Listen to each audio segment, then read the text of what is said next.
इस वक्त ये जो है ना, सोशल मीडिया, ये एक ब्लैक होल है। और ब्लैक होल हर शय अपनी तरफ खींचता है।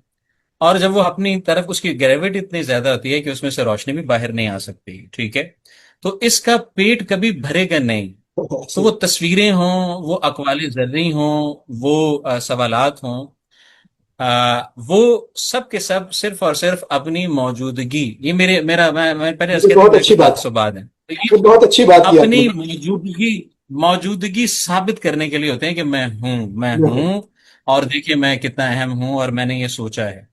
अब अगर आपने ये सोचा है, तो फिर आप अकवाले ज़र्री फॉरवर्ड नहीं करेंगे। आप अपना वो सवाल और जो उस पर आपने सोचा है, जो आपकी अपनी राय है, ठीक है, वो हमारे यहाँ, एक तो ये है, एक तो पहली बात तो ये है। दूसरा ये है कि आमतौर पर वो हार जीत का और जिंदगी मौत का मसला होता है। तो वहां ये है कि अपने आप को मनवाना कि आप जी सही, भाई। मैं सही हूं, आप गलत हैं, ठीक है। और ये सारा एक सिलसिला जो है ना, वो चल पड़ता है।